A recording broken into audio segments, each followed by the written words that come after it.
from Modern Artifacts here with something pretty cool, something very different, really rare.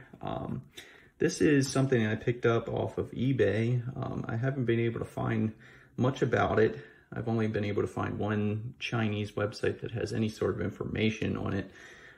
This is a Chinese Lianhuanhua, which however that is said. I don't speak Chinese or read Chinese. It's translated as Little Picture Book. This is a comic that was popular in China between the 70s, 80s, and into the early 90s. It started dying off in the 90s. This is one of the last books made of its kind.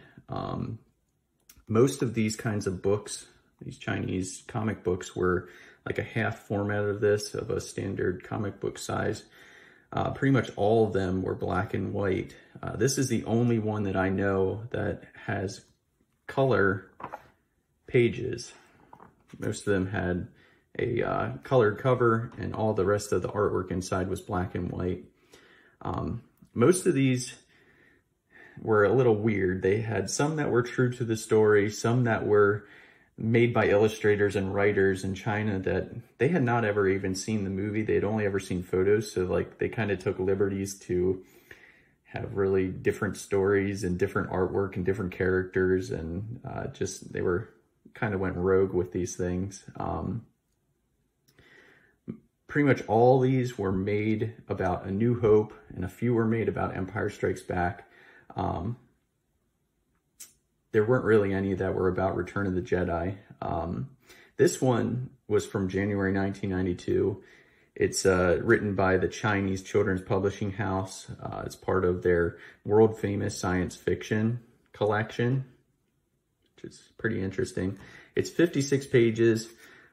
It has 240 figures, which each artwork section has a number on it, and that goes along with the text.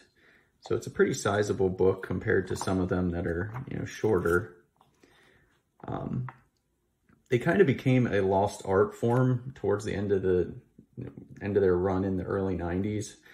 This one was 92. I can't find anything about them past 1992. So they kind of died off. A lot of this style moved into, they started doing more books of Japanese art style, kind of like manga and anime stuff. So that's kind of what replaced them. And there's really didn't go anywhere after this. So they're kind of hard to find and very, very different. So I'm just going to flip through a little bit and tell you some of the interesting changes and interesting stuff inside the book. First of all, you can tell like the artwork is pretty awesome. It's colorful, it's very different, it's pretty action-packed, and the style is just super. On the first page here, it kind of gives like the prologue, that scrolling text that goes through the stars on the Star Wars film. It's just a rough translation of it. We have the character page. You got Luke, Leia, C-3PO, R2-D2, Han Solo, Chewbacca, Kenobi, Grand Moff Tarkin, and Darth Vader. Some of the interesting things about those, though, are that R2-D2 kind of translate as Atu. They don't really give him a number and letter name. C-3PO is called Sleep. Chewbacca is called Chopper. And note, Han Solo's awesome mutton chops. And Darth Vader, he's not really called Darth Vader through the entire book. He's called Dark Lord, which is kind of interesting.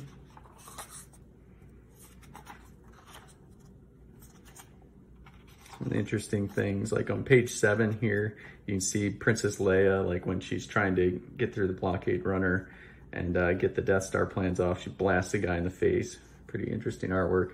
You also note some of her clothes. She's like dressed very regal. It's not just the plain white dress like she had in the film.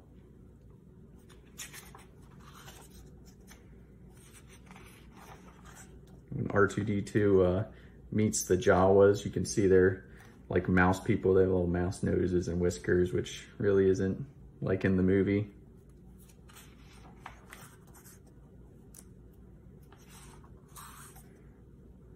On page 17, you can see the Tusken Raiders. very different from what we see in the film. They don't have like face coverings, and they're green, crazy looking alien guys. The banthas, they have elephant tusks in addition to their ram horn design on them. Kind of interesting.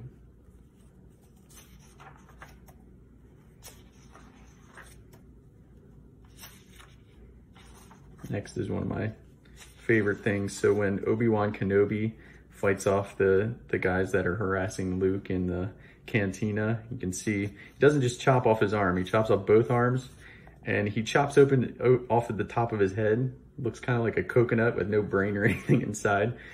It's pretty funny.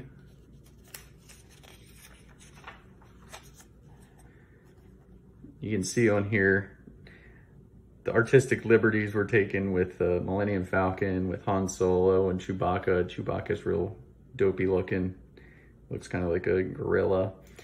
Han Solo obviously got the huge mutton chops and the mustache. And the Millennium Falcon, you'll see it throughout. There's some real funky artwork with the Millennium Falcon, but it's got this gigantic cockpit. It just looks really funny.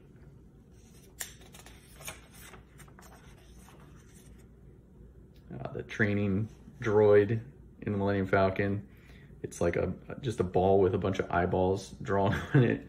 Thought that was kind of interesting.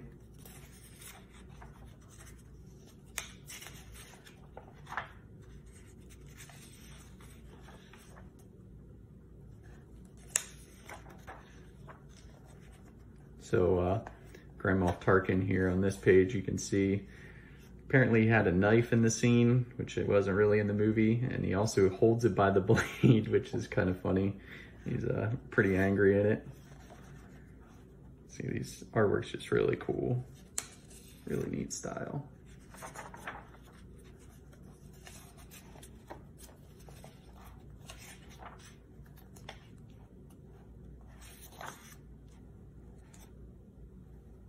Battle where Obi-Wan dies.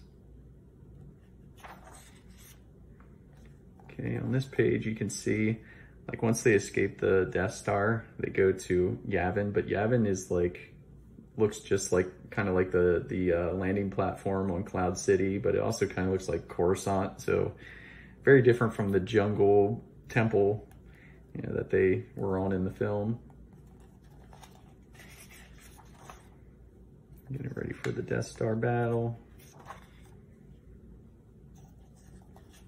And Luke, you see he's got like bibbed overalls instead of flight suits. Kind of funny. Art's just really neat. You can see here the Millennium Falcon is just real funky looking, like the back with the engines, and this here looks kind of like a boat, kind of goofy looking. One of the best parts here at the end, this translate down here that Chopper and Han get medals placed around their neck. So like the big thing that people talk about is how at the end of New Hope, Chewbacca doesn't get his medal, but here you go, right in the Chinese translation, he gets his medal and he's just like everyone else. So that's pretty cool. Yeah, just super neat book. One of the things I wanted to note is kind of interesting is when these were printed, it wasn't, I guess, the best quality, but there's some pages that are a little bit blurry and some are much sharper. But you can see on these pages, bring it up here a little bit closer, but I thought at first, you can see there it says 30 above that, it's like written 30 and it has like a box and circles around the text boxes. That was where they like originally put that in the art of where, you know, where the text was supposed to go and where speech bubbles were supposed to go. But they never took it out. I thought somebody had written in the book, but it's very obviously printed in the book. You can see like the speech bubble that kind of pops up. Especially there. It's kind of funky, you know, just lower quality, but just super cool overall.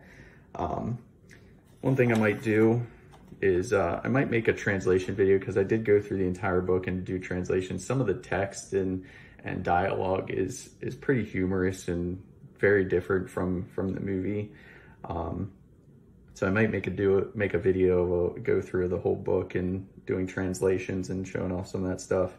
I wanted to thank you guys for checking out my R2-D2 restoration video. I got 100 views on that, which is the most I've ever had on any of my videos, and I really appreciate that. That project was so cool, and I was so happy with the way it turned out. Check it out if you haven't seen it, but I'll be back with more videos, guys, some more cool stuff, and maybe a translation video of this.